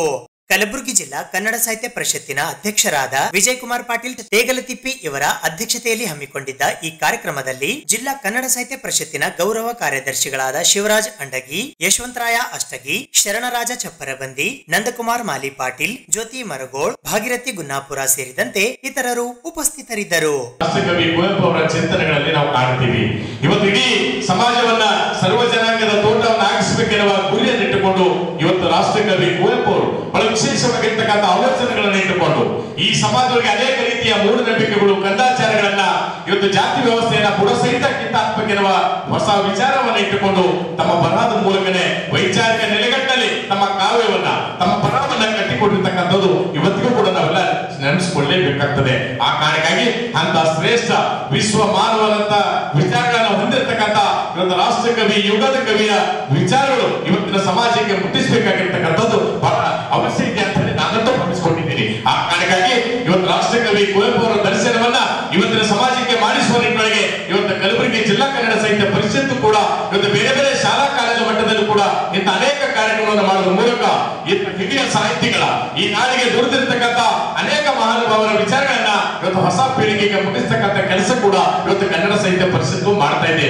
ಇವತ್ತು ವಿಶೇಷವಾಗಿ ಇವತ್ತು ಈ ಕಲಬುರಗಿ ಅಷ್ಟೇ ಅಲ್ಲ, ಇಡೀ ಕಲಬುರಗಿ ಜಿಲ್ಲೆಯ ಬೇರೆ ಬೇರೆ ತಾಲೂಕಾ ಪ್ರದೇಶಗಳಲ್ಲೂ ಕೂಡ, ಅದರಲ್ಲೂ ವಿಶೇಷವಾಗಿ ಇವತ್ತು ಗ್ರಾಮೀಣ ಪ್ರದೇಶದಲ್ಲೂ ಕೂಡ ಈ ಕನ್ನಡ ಸಾಹಿತ್ಯ ಪರಿಷತ್ತನ್ನ ತೆಗೆದುಕೊಂಡು ಹೋಗ್ತಕ್ಕಂಥ ಕೆಲಸ ಇವತ್ತು ಕಳೆದ 2 ವರ್ಷಗಳಿಂದ ನಾವು ಮಾಡಿಕೊಂಡು ಬರ್ತಾ ಇದ್ದೀವಿ. ಯಾಕಂತಂದ್ರೆ ಈ ಪರಿಷತ್ತಿನ ಕಾರ್ಯಕ್ರಮಗಳಿಗೆ ಒಂದು ಹೊಸ ಸ್ಪರ್ಶೆಯನ್ನು ಕೊಡ್ತಕ್ಕಂಥ ಕೆಲಸವನ್ನ ಎಲ್ಲ ತಾಲೂಕು ಅಧ್ಯಕ್ಷರು ಕೂಡ ಮಾಡ್ತಿರ್ತಕ್ಕಂಥದ್ದು ಕೂಡ ಈ ಸಂದರ್ಭದಲ್ಲಿ ನಾವು ನೆನೆಸಿಕೊಳ್ಳಬೇಕಾಗ್ತದೆ. ಆ ಕಾರಣಕ್ಕಾಗಿ ಇಂತಹ ಶ್ರೇಷ್ಠ ತರ್ತಕ್ಕಂಥ ಅನೇಕ ವಿಚಾರಗಳು ಇವತ್ತಿನ ಸಮಾಜಕ್ಕೆ ಮುಟ್ಟಿಸ್ತಕ್ಕಂಥ ಕೆಲಸವನ್ನ ಇವತ್ತು ಕನ್ನಡ ಸಾಹಿತ್ಯ ಪರಿಷತ್ತು ಮಾಡ್ತದೆ. ಬರ್ತಕ್ಕಂಥ ದಿವಸಗಳು ಕೂಡ ಇನ್ನು ಅನೇಕ ಹೆಚ್ಚು ಕಾರ್ಯಕ್ರಮ ಅಂತಕ್ಕಂಥ ಉತ್ಸಾಹದೊಳಗೆ ನಾವೆಲ್ಲ ಇದ್ದೀವಿ ಅಂತಕ್ಕಂಥ ಮಾತನ್ನು ಈ ಸಂದರ್ಭದಲ್ಲಿ ಹೇಳಿ ನಮ್ಮ ಉತ್ಸಾಹಕ್ಕೆ ನೀವೆಲ್ಲರೂ ಕೂಡ ಬೆಂಬಲವಾಗಿ ನಿಲ್ಲಬೇಕಂತಕ್ಕಂಥ ಒಂದು ವಿಶೇಷವಾಗಿರುವ ಮನವಿಯನ್ನ ಈ ಸಂದರ್ಭದಲ್ಲಿ ಮಾಡ್ತಾ ಇವತ್ತು ಸಾಂದರ್ಭಿಕ ಸಂದರ್ಭಗಳನ್ನ ಬಳಸಿಕೊಂಡು ಈ ರೀತಿಯಾಗಿರ್ತಕ್ಕಂಥ ಕಾರ್ಯಕ್ರಮವನ್ನ ಇವತ್ತು ಪರಿಷತ್ತು ವರ್ಷದ 365 ದಿವಸಗಳು ಸಹಿತ ಈ ಕಲಬುರಗಿಯ ಕನ್ನಡ ಭವನದ ಅಂಗಣದೊಳಗೆ ಬಹಳ ವಿಶೇಷವಾದ ಮತ್ತು ಅಪರೂಪದ ಕಾರ್ಯಕ್ರಮವನ್ನು ಹಮ್ಮಿಕೊಂಡು ಬರ್ತಾ ಇದ್ದೀವಿ. ಇವತ್ತು ಸಾಂಸ್ಕೃತಿಕ ಕಾರ್ಯಕ್ರಮವನ್ನು ಹಮ್ಮಿಕೊಳ್ಳೋದ್ರ ಜೊತೆಗೆ ಭೌತಿಕವಾಗಿರ್ತಕ್ಕಂಥ ಕೆಲಸಗಳು ಕೂಡ ಈ ಕಲಬುರಗಿಯ ಕನ್ನಡ ಭವನದೊಳಗೆ ನಡೀತಿರ್ತಕ್ಕಂಥದ್ದು ಈ ಭಾಗದ ಬಹುತೇಕ ಜನರಿಗೆ ಗೊತ್ತಿರ್ತಕ್ಕಂಥ ಸಂಗತಿ.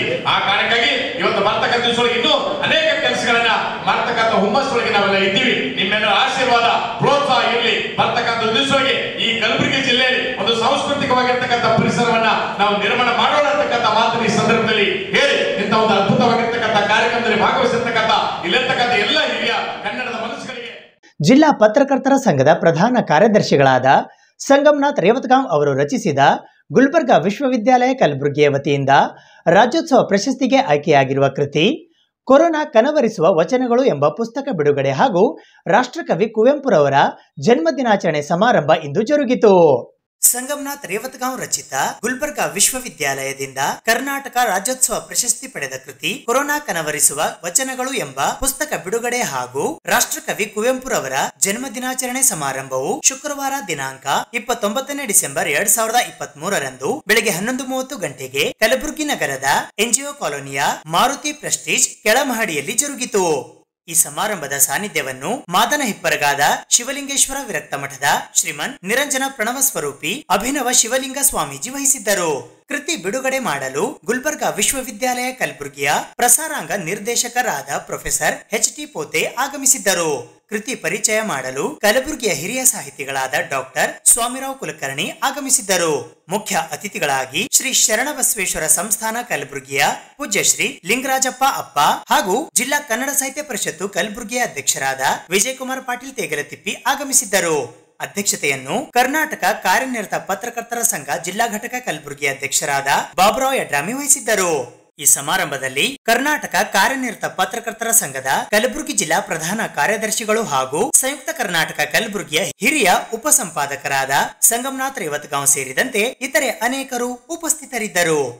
ಮಾಡಿ ಅವ್ರು ಹೇಳ್ತಾ ಇದ್ರು ಮನೆ ಶಾಂತಿ ಮನಃಶಾಂತಿ ಇದು ಎರಡು ಹೇಳ್ತಾ ಇದ್ದಾರೆ. ಮನಃಶಾಂತಿ ಎಷ್ಟು ಸಿಗ್ತದೆ ನನಗೆ ಗೊತ್ತಿಲ್ಲ. ಸಂಸಾರದಲ್ಲಿ ಮನಃಶಾಂತಿ ಸಿಗಲಿ ನಾನು ಆಶಿಸ್ತೇನೆ. ಮನಃಶಾಂತಿ ಸಿಗಲಿ. ಮನುಷ್ಯನ ಜೀವನದ ಗುರಿ ಏನ್ಬೇಕು? ಸಾಮಾನ್ಯ ನೌಕರಸ್ಥನ ಗುರಿ ಏನಂತಂದ್ರೆ ಒಂದು ಮನೆ ಕಟ್ಟಬೇಕು, ಮದುವೆ ಮಾಡ್ಕೋಬೇಕು, ಒಂದಿಷ್ಟು ಮಕ್ಕಳು ಮಾಡಬೇಕು, ಅವಕ್ಕೆ ಎಜುಕೇಶನ್ ಕೊಡಬೇಕು, ಅಲ್ಲಿ ಬದುಕು ಸಾರ್ಥಕ ಆಯಿತು. ಭಾಳ ಹಿಂದೆ ಮಾಸ್ತರ್ ಬದುಕಿಗೆ ಇದನ್ನು ಹೇಳ್ತಾ ಇದ್ದ. ಮಾಸ್ತರ್ ಏನಂದ್ರೆ ಮದುವೆ ಮಾಡ್ಕೊಂಡು ನೌಕರಿ ಹೋದ್ರೆ ಮದುವೆ ಮಾಡ್ಕೊಳ್ಳೋದು, ಮನೆ ಕಟ್ಟೋದು, ಮಕ್ಕಳು ಮಾಡೋದು, ಎಜುಕೇಶನ್ ಕೊಡೋದು, ಇಷ್ಟು ಜೀವನ ಸಾಕು ಅಂತೇಳಿ ಒಂದು ಪದ್ಧತಿ ಇದೆ. ಬಹುತೇಕ ಈಗ ನಾವೆಲ್ಲರೂ ಅಷ್ಟಕ್ಕೆ ಸೀಮಿತ ಆಗಿದ್ದೇವೆ ಅಂತೇನೋ ಅನ್ನಿಸ್ತಾ ಇದ್ದಾರೆ. ಕುಟುಂಬದ ಜವಾಬ್ದಾರಿ ಜೊತೆಗೆ ಸಾಮಾಜಿಕ ಜವಾಬ್ದಾರಿ ಇದೆ ಅನ್ನೋದು ಕೂಡ ಭಾಳ ಮುಖ್ಯವಾಗಿ ನಾವೆಲ್ಲರೂ ಅರ್ಥ ಮಾಡ್ಕೊಳ್ಬೇಕಂತ ಅನಿವಾರ್ಯತೆ. ಅದನ್ನು ಸಂಗಮನಾಥ್ ರೇವತ್ಗಾಂವ್ ಕೊರೋನಾ ಹೊತ್ತಿನಲ್ಲಿ ಆತಂಕದ ನಡುವೆ ಕೊರೋನಾ ಸಂದರ್ಭವನ್ನು ವಚನಗಳ ಶೈಲಿಯಲ್ಲಿ ಒಂದಿಷ್ಟು ವಚನಗಳು ಬರೆದು ಅದನ್ನು ಗುಲ್ಬರ್ಗ ವಿಶ್ವವಿದ್ಯಾಲಯ ಸಲ್ಲಿಸಿದಾಗ ಕಳೆದ ವರ್ಷ ಪ್ರಸಾರ ಪ್ರಶಸ್ತಿ ರಾಜ್ಯೋತ್ಸವ ಪ್ರಶಸ್ತಿ ಬಂದಿದೆ. ಅವ್ರು ಬಹಳ ಎಚ್ಚರಿಕೆಯಿಂದ ಈ ಕಾರ್ಯಕ್ರಮದಲ್ಲಿ ಪುಸ್ತಕ ಬಿಡುಗಡೆ ಬಹಳ ಮುಖ್ಯ ರಾಷ್ಟ್ರಕವಿ ಕುವೆಂಪು ಅವರು ಜನ್ಮ ದಿನಾಚರಣೆಯಲ್ಲಿ ಇಟ್ಕೊಂಡಿದ್ದಾರೆ. ನನಗೆ ಜೈತೇಜ್ ಪಾಟೀಲ್ ಫೋನ್ ಮಾಡಿ ಬರಬೇಕ್ರಿ ಪುಸ್ತಕ ಬಿಡುಗಡೆ ಎಲ್ಲಿದ್ದೀನಿ ಮರ್ತು ಬಿಟ್ಟಿದ್ದೇನೋ. ನಾನೇನೋ ಕೆಲಸ ಮಾಡ್ತಾ ಕೂತಿದ್ದೆ, ಅನಿವಾರ್ಯದಿಂದ ಬರಲೇಬೇಕಾಯ್ತು. ಇಬ್ಬರು ಮೂವರು ಫೋನ್ ಮಾಡಿದ್ಮೇಲೆ ಬರಬೇಕಾಯ್ತು. ಬರ್ತಾ ಆಲೋಚನೆ ಮಾಡ್ತಾ ಇದ್ದೆ, ಬಹಳ ಹಿರಿಯರು ಇಲ್ಲಿ ಕೂತಿದ್ದೀರಿ, ಇಲ್ಲಿ ಸೇರಿದ್ದೀವಿ ನಾವೆಲ್ಲರೂ. ನನಗೇನು ಅನ್ನಿಸ್ತು ಅಂತಂದ್ರೆ ನಾವು ಬದುಕುವಂಥ ಸಂದರ್ಭದಲ್ಲಿ, ಯಾಕಂದ್ರೆ ಇದು ವಚನಗಳ ಹೆಸರುಗಳು ಇರೋದ್ರಿಂದ ಇತ್ತೀಚೆಗೆ ಚರ್ಚೆ ಆಗ್ತಾ ಇದೆ. ಬಸವಣ್ಣ ಕರ್ನಾಟಕದ ಸಾಂಸ್ಕೃತಿಕ ನಾಯಕ ಆಗಬೇಕು ಅಂತ ಬೇಡಿಕೆ ಇಡ್ತಾ ಇದ್ದಾರೆ. ನನಗನ್ನಿಸ್ತು ಸರ್ಕಾರ ಯಾಕೆ ಒಂದು ಸಾಂಸ್ಕೃತಿಕ ನಾಯಕ ಗುರುತಿಸ್ಬೇಕು? ನಾವು ಆಗ್ಲೇ ಅವರನ್ನ ಸಾಂಸ್ಕೃತಿಕ ನಾಯಕ ಗುರುತಿಸಿದ್ದು ಆಗಿದೆ. ಬಸವಣ್ಣನ ಒಪ್ಪುವ, ಬಸವಾದಿ ಶರಣರು ಒಪ್ಪುವರು ಎಲ್ಲರೂ ಇದು ಒಪ್ಕೊಳ್ತಾರೆ. ಆದ್ರೆ ಹಾಗೆ ಸಾಂಸ್ಕೃತಿಕ ನಾಯಕನನ್ನು ಮಾಡುವುದರ ಜೊತೆಗೆ ಅವನ ಆಶಯದಂತೆ ನಾವು ಬದುಕಬೇಕಾದಂತ ಅನಿವಾರ್ಯತೆ ಇದೆ. ಕೇವಲ ಬಸವಣ್ಣನ ಸಾಂಸ್ಕೃತಿಕ ನಾಯಕ ಅಂತ ಗುರುತಿಸ್ಬಿಟ್ರೆ ಅವ್ರ ವ್ಯಕ್ತಿತ್ವಕ್ಕೆ ಗೌರವ ಬರೋದಿಲ್ಲ. ಯಾರು ನಾವು ಶರಣರ ಅನುಯಾಯಿಗಳನ್ನು ಅನ್ಕೊಳ್ತೀವೋ, ಯಾರು ಈ ಕರ್ನಾಟಕ ಸಂಸ್ಕೃತಿಯನ್ನ ಕನ್ನಡ ಸಂಸ್ಕೃತಿಯನ್ನು ಒಪ್ಕೊಳ್ತೀವೋ ಅವ್ರು ಬಸವಣ್ಣನ ಎಲ್ಲ ತತ್ವವನ್ನು ಒಪ್ಪಬೇಕು. ಬಹಳ ಸಲ ಹೇಳ್ತೀವಿ ನಾವು, ಇವನಾರವ ಎಂದೆನಿಸಿದರೆ ಇವನಮ್ಮವ ಅನ್ಬೇಕು ಅಂತ ಹೇಳಿ ಆ ಕಾಲದಲ್ಲಿ ಹೇಳೋಲ್ಲ. ಆದ್ರೆ ಎಷ್ಟು ಮಟ್ಟಿಗೆ ನಾವು ಪಾಲಿಸಿದ್ದೀವಿ, ಎಷ್ಟು ಮಟ್ಟಿಗೆ ನಾವು ನಡೀತಾ ಇದ್ದೇವೆ ಅನ್ನೋ ಪ್ರಶ್ನೆ. ಸೊ ಆ ಹಿನ್ನೆಲೆ ವಿಚಾರ ಮಾಡ್ತಾ ಬರ್ಬೇಕಾದ್ರೆ ನನ್ಗನ್ನಿಸ್ತು ಸತ್ಯ ಎಷ್ಟು ಸಂಘರ್ಷ ಮಾಡ್ತಾ ಇದೆ ಈ ಸಮಾಜದಲ್ಲಿ. ಸತ್ಯ ಬದುಕಬೇಕಾದ್ರೆ ಅದು ಸಂಘರ್ಷ ಮಾಡಿ ಬದುಕಬೇಕು. ಸುಳ್ಳು ಬದುಕಬೇಕಾದ್ರೆ ಸಂಘರ್ಷ ಮಾಡಬೇಕಾಗಿಲ್ಲ. ಸುಳ್ಳಿಗೆ ಸಂಘರ್ಷ ಬೇಕಾಗಿ ತಾನೇ ಅದು ಪ್ರವಹಿಸ್ತಾ ಹೋಗುತ್ತೆ. ಆದ್ರೆ ಸತ್ಯ ಸಂಘರ್ಷ ಮಾಡಬೇಕಾದಂತ ಅನಿವಾರ್ಯತೆ ಈ ಕಾಲದಲ್ಲಿ ಇದೆ ಅಂತಕ್ಕಂಥ. ಇವತ್ತೊಬ್ಬ ರಾಜ್ಯದ ಮುಖ್ಯಮಂತ್ರಿ ಮಾತನ್ನು ಹೇಳಿದ್ದಾರೆ, ಬ್ರಾಹ್ಮಣ ಕ್ಷತ್ರಿಯ ವೈಶ್ಯ ಇವರ ಆಳು ಸೂದ್ರ ಅಂತ ಹೇಳಿದ್ದಾರೆ. ಇವರು ಆಳು ಸೂದ್ರ ಅಂತ ಅವರು ತಮ್ಮ ಇದರಲ್ಲಿ ಟ್ವಿಟರ್ ಹಾಕ್ಬಿಟ್ಟಿದ್ದಾರೆ, ಅದನ್ನ ವಾಪಸ್ ತಕೊಂಡಿದ್ದಾರೆ. ಅಂದ್ರೆ ಸಮಾಜದಲ್ಲಿ ಸಾಹಿತ್ಯ ಅನ್ನೋದು ಸಮಾನತೆಯನ್ನು ಪ್ರತಿಪಾದನೆ ಮಾಡ್ತಾರೆ. ನಾವೆಲ್ಲರೂ ಒಂದು ಅಂತ ಹೇಳ್ತೇವೆ, ನಾವೆಲ್ಲರೂ ಒಂದು ಅಂತ ಹೇಳ್ತಾನೆ ನನ್ನ ಆಳು ಬೇರೆ ಇದ್ದಾನೆ, ನನ್ನ ಮಾಲೀಕ ಬೇರೆ ಇದ್ದಾನೆ ಅನ್ನೋ ಮನೋಭಾವನೆ ಅಕ್ಷರ ಹೊಡೆದು ಹಾಕಬೇಕು. ಇದು ಅಕ್ಷರದ ಬೆರಗಿದೆ, ಅಕ್ಷರದ ಬೆರಗಿನಿಂದ ಒಂದು ಬದಲಾವಣೆ ಆಗಿದೆ. ಕರ್ನಾಟಕ ಕೇಂದ್ರೀಯ ವಿಶ್ವವಿದ್ಯಾಲಯ ಕಡಗಂಚಿಯ ಪಿಜಿ ಕೋರ್ಸ್ಗಳಿಗಾಗಿ ಸಿಯುಇಟಿಯ ಮೂಲಕ ಅರ್ಹ ಅಭ್ಯರ್ಥಿಗಳಿಗೆ ಪ್ರವೇಶಾತಿ ನೀಡಲಾಗುವುದು ಎಂದು ಸಿಯುಕೆ ಕುಲಪತಿಗಳಾದ ಡಾಕ್ಟರ್ ಬಟ್ಟು ಸತ್ಯನಾರಾಯಣ ಅವರು ತಿಳಿಸಿದ್ದಾರೆ. ಕಲಬುರಗಿಗೆ ಸಮೀಪದ ಕಡಗಂಚಿಯ ಕರ್ನಾಟಕ ಕೇಂದ್ರೀಯ ವಿಶ್ವವಿದ್ಯಾಲಯದ ಸ್ನಾತಕೋತ್ತರ ತರಗತಿಗಳಿಗೆ ಪ್ರವೇಶ ಕಲ್ಪಿಸಲು ಪೂರಕವಾಗಿ 2024 ಮಾರ್ಚ್ 11ರಿಂದ 28ರವರೆಗೆ ಆನ್ಲೈನ್ ಮೂಲಕ ಸಾಮಾನ್ಯ ಪ್ರವೇಶ ಪರೀಕ್ಷೆ ನಡೆಯಲಿದೆ ಎಂದು ಸಿಯುಕೆ ಕುಲಪತಿ ಪ್ರೊಫೆಸರ್ ಬಟ್ಟು ಸತ್ಯನಾರಾಯಣ ಅವರು ತಿಳಿಸಿದ್ದಾರೆ.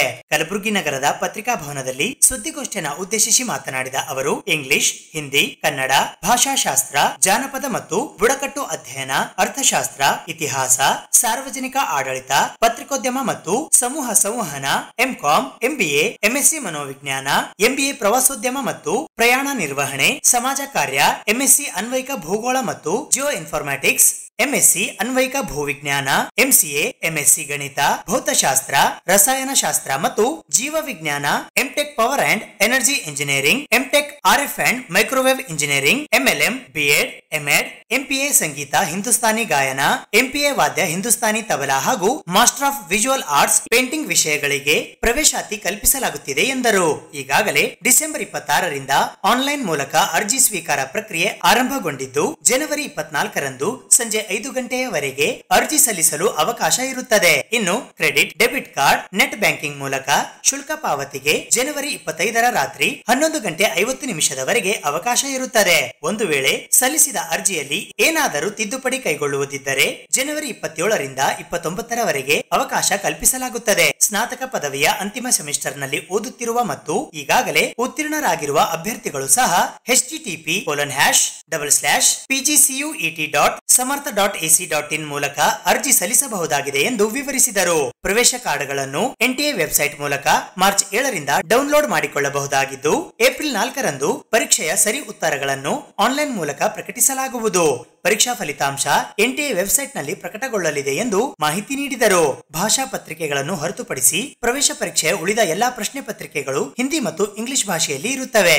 ಸಿಯುಕೆ ಕೋರ್ಸ್ಗಳ ವಿವರ ಮತ್ತು ನಿಗದಿಪಡಿಸಲಾಗಿರುವ ಅರ್ಹತೆ ಕುರಿತು ವಿಶ್ವವಿದ್ಯಾಲಯದ ವೆಬ್ಸೈಟ್ www.cuk.ac.in ಮೂಲಕ ಪರಿಶೀಲಿಸಬಹುದಾಗಿದೆ ಎಂದರು. ಪರೀಕ್ಷೆ ಬರೆಯುವ ಅಭ್ಯರ್ಥಿಗಳೊಂದಿಗೆ ಭವಿಷ್ಯದ ಸಂಪರ್ಕಕ್ಕಾಗಿ ತಮ್ಮ ಅರ್ಜಿಗಳಲ್ಲಿ ಸರಿಯಾದ ಫೋನ್ ನಂಬರ್ ಹಾಗೂ ಇಮೇಲ್ ವಿಳಾಸ ದಾಖಲಿಸಬೇಕು ಎಂದು ಪ್ರೊಫೆಸರ್ ಸತ್ಯನಾರಾಯಣ ಹೇಳಿದ್ದಾರೆ. ಎಂಎಸ್ಸಿ ಗಣಿತ, ಭೌತಶಾಸ್ತ್ರ ಮತ್ತು ರಸಾಯನಶಾಸ್ತ್ರದ ಶೇಕಡ 50 ಸೀಟುಗಳನ್ನು, ಸಿಯುಇಟಿ ಹಾಗೂ ಇನ್ನುಳಿದ ಶೇಕಡ 50ರಷ್ಟು ಸೀಟುಗಳನ್ನು ಜಾಯಿಂಟ್ ಅಡ್ಮಿಷನ್ ಟೆಸ್ಟ್ ಮತ್ತು ಎಂಟೆಕ್ ಪದವಿ ಪ್ರವೇಶಕ್ಕಾಗಿ ಶೇಕಡ 50ರಷ್ಟು ಸೀಟುಗಳನ್ನು ಸಿಯುಇಟಿ ಮೂಲಕ ಕೈಗೊಂಡರೆ ಉಳಿದ ಶೇಕಡ 50ರಷ್ಟು ಸೀಟುಗಳನ್ನು ಗೇಟ್ ಅಂದರೆ graduate aptitude test in engineering ಮೂಲಕ ಕೈಗೊಳ್ಳಲಾಗುವುದು ಎಂದು ಕುಲಪತಿ ಪ್ರೊಫೆಸರ್ ಭಟ್ಟು ಸತ್ಯನಾರಾಯಣ ತಿಳಿಸಿದ್ದಾರೆ.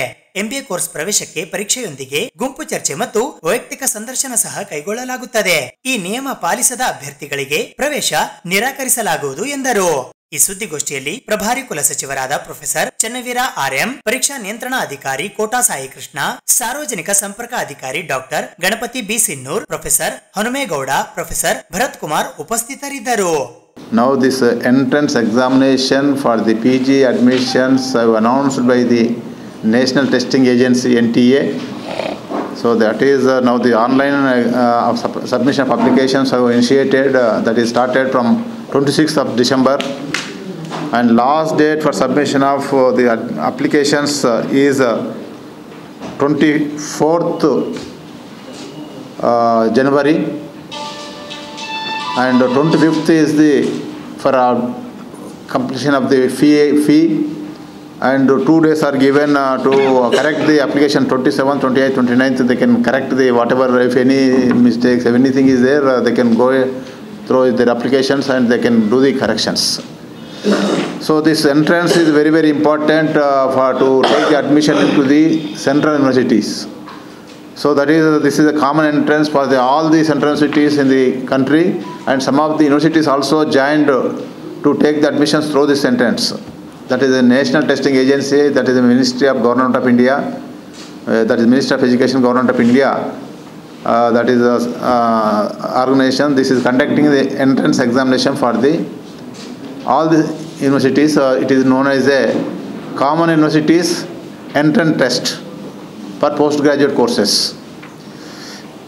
including B.Ed, Bachelor of Education.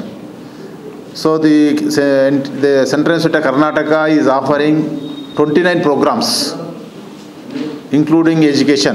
We have the B.Ed and also M.Ed. And the subjects like MA English, Kannada, Hindi, foreign languages, and the linguistics. Even in the fine arts, where we are offering the vocal music, tabla, and fine arts in painting. These are courses we are offering in the finance department, and we have the physics, chemistry, mathematics, geology, geography, and public administration, history, social work, psychology, folklore and tribal studies, and the business studies, management, tourism management. Then we have commerce, economics, then journalism department, mass communication and journalism, LLM, B.Ed and MEd. So we are in MCA we have, and MTech programs in the electronics and communication engineering, then electronics and electrical engineering. In engineering also we are offering. It is a multidisciplinary university, and for quality we are maintaining quality without compromising anything, and it is a entrance examination, and the admissions are on the basis of the all India level. And the students, if they write this entrance examination, if they qualify, they can apply to any of the central universities throughout the country. This is an opportunity for the students of Karnataka to get the quality education, including Hyderabad Central University, Jawaharlal Nehru University or Delhi University. That is, every state has one central university minimum. It sometimes, like Delhi, it is a Delhi University. JNU is also central university. In Hyderabad, there is a Hyderabad Central University, English and Foreign Language University, IFLU, even Urdu University. That is the Maulana Abdul Kalam Azad University. And in Andhra Pradesh also there is a Andhra Pradesh Central University, and also Andhra Pradesh Central Tribal University. The tribal university also same admission, same thing, and every reservation, whatever is there, common. So like this, we have about 45 central cities throughout the country. If they write this entrance, they are eligible to take admission in any of these central cities, and there students can get the quality education. We cannot compare this with the state universities. It is a premier institutions, very high quality, and we have the full-fledged teachers and better facilities. Hostel accommodation is also available in all the central cities.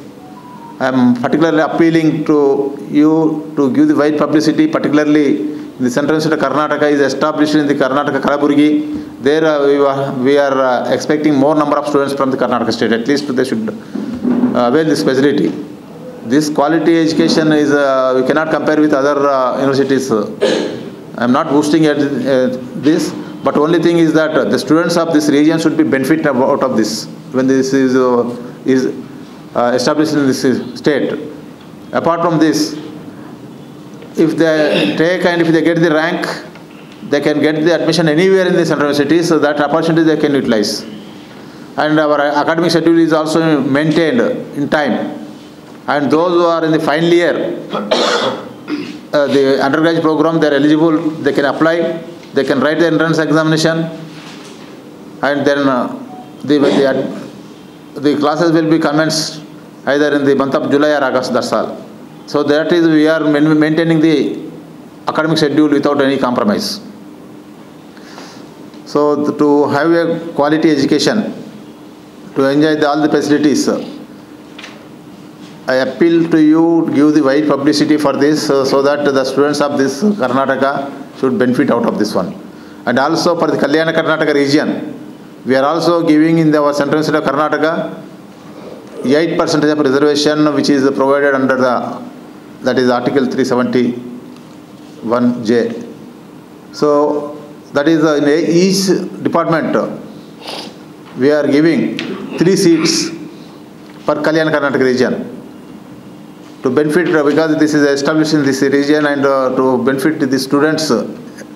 So that is always this admissions is based on the merit, no compromise on the merit, and following the rule of reservation as per the Government of India. That is,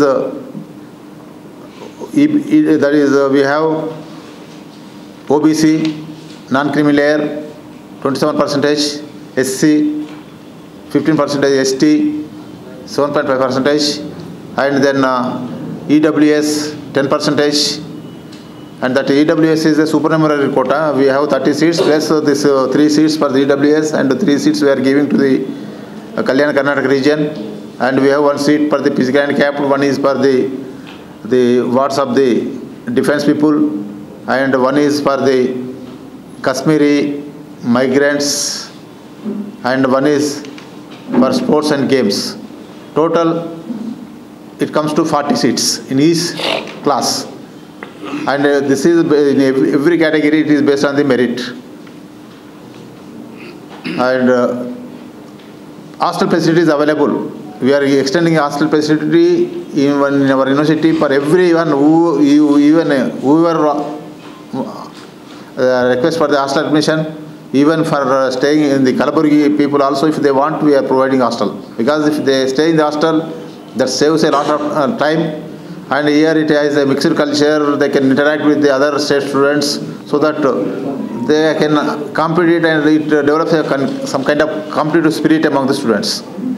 So that is only facilitating, they know about their status, where they are, and also we are giving some particular kind of orientation for the preparation of the national eligibility test for the JRF conducted by the UGC or conducted by the CSIR. That also we are giving some kind of orientation, and also we have implemented NEP 2020. So as per only NEP 2020 only we are conducting everything, because it is a multidisciplinary approach.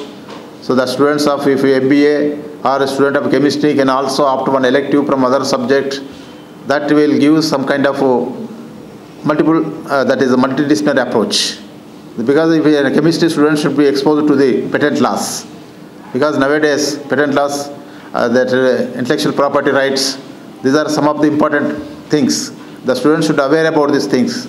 So that's why we are giving, and we have the research project in the final semester for all the students, because we have the facilities. Because the students who are opting for the MSc, they should we are training to go for the research orientation. If they are oriented towards research, they can go for the higher studies. And some of the students even going to the PhD for abroad. Even the project, during the project also, some of the students are going even to abroad to have the project. So some people went to the Japan, some students also went to the Germany. So this kind of facility also we are providing. And project, if they go for this internship and project, if they spend time, that we will orient themselves to carry out the research, and that motivate the students to go for the research without compromising on at this PG level. So that is why majority of students, they are more concentrating, and because of that, now even placements is also taking place. For placements also different organizations are coming, because there also the organizations are finding good students, because they are the recruitment agents wherever the institutions. ಇದು ಇವತ್ತಿನ ಸುದ್ದಿ ಸಮಯ. ಸ್ಥಳೀಯ ಸುದ್ದಿಗಳಿಗಾಗಿ ನೋಡ್ತಾ ಇರಿ ಸುದ್ದಿ ಸಮಯ. ನಿಮ್ಮ ನೆಚ್ಚಿನ ಸುದ್ದಿ ಸಮಯವನ್ನು ಡೆನ್ ಸೆಟ್ ಬಾಕ್ಸ್ನ ಚಾನೆಲ್ ಸಂಖ್ಯೆ 746ರಲ್ಲಿ ಪ್ರತಿದಿನ ರಾತ್ರಿ 9 ಗಂಟೆಗೆ, ಮರುಪ್ರಸಾರ ರಾತ್ರಿ 10 ಗಂಟೆಗೆ ಮತ್ತು ಮರುದಿನ ಬೆಳಗ್ಗೆ 8 ಗಂಟೆ ಮತ್ತು 9 ಗಂಟೆಗೆ ವೀಕ್ಷಿಸಬಹುದು. ಇದು ಎಸ್ಎಸ್ ಡಿಜಿಟಲ್ ಚಾನಲ್, ಶ್ರೀ ಸುಮಂಗಲಿ ಡಿಜಿಟಲ್ ಚಾನಲ್. ನೀವು ನೋಡ್ತಾ ಇದ್ದೀರಿ ಸುದ್ದಿ ಸಮಯ, ಸ್ಥಳೀಯ ಸುದ್ದಿಗಳಿಗಾಗಿ. ಸುದ್ದಿ ಸಮಯದ ಪ್ರಾಯೋಜಕರು Mahalakshmi jewellers, gold hub, main road, Kalaburagi.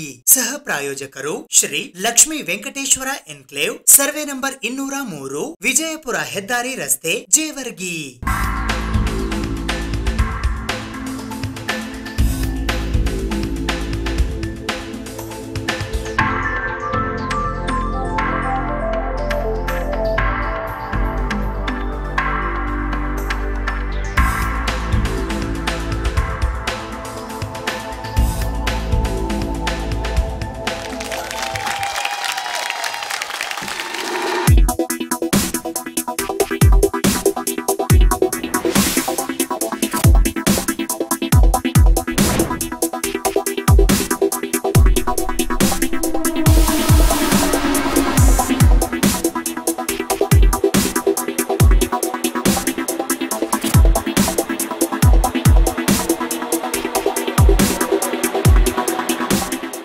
Mahalakshmi jewellers, gold hub, main road, Gulbarga. Shri Lakshmi Venkateshwara enclave, Jewargi. ನಮ್ಮ ಲೇಔಟ್ ವಿಜಯಪುರ ಬೈಪಾಸ್ ಹೆದ್ದಾರಿ ರಸ್ತೆಗೆ ಹೊಂದಿಕೊಂಡಿರುತ್ತದೆ. ಕಾರ್ಯನಿರತದಲ್ಲಿರುವ 6 ಲೇನ್ ರಾಷ್ಟ್ರೀಯ ಹೆದ್ದಾರಿಯು ಸೂರತ್ನಿಂದ Chennai express way project Bharat Mala ಯೋಜನೆಯು ನಮ್ಮ ಲೇಔಟ್ನ 2 ನಿಮಿಷದ ಅವಧಿ ದೂರದಲ್ಲಿದೆ. ಎನ್ಎ ಮತ್ತು ಟೌನ್ ಪ್ಲಾನಿಂಗ್ ಅಪ್ರೂವ್ಡ್ ಆಗಿರುತ್ತದೆ. Grand entrance arch, compound wall, over head water tank, complete electricity solution with own transformers, street lights ಸೌಲಭ್ಯವಿರುತ್ತದೆ. Open drains and underground drainage, 9 metre block top roads, ರಸ್ತೆಯ 2 ಬದಿಗಳಲ್ಲಿ ಗಿಡ ಮರಗಳ ವ್ಯವಸ್ಥೆ ನೀಡಲಾಗಿದೆ. ಅದರ ಜೊತೆಗೆ ಮನೋರಂಜನೆಗಾಗಿ ಉದ್ಯಾನವನ ಕಲ್ಪಿಸಿದೆ ಮತ್ತು ಇತ್ಯಾದಿ ಅಭಿವೃದ್ಧಿ ಹೊಂದಿರುತ್ತದೆ. ನಿವೇಶನ ಕೊಳ್ಳುವವರಿಗೆ ವಿಶೇಷವಾಗಿ 40 ತಿಂಗಳ ಕಂತಿನ ಸವಲತ್ತು ನಿಮಗಾಗಿ ಇರುತ್ತದೆ. ದೂರವಾಣಿ ಸಂಖ್ಯೆ 8496993699.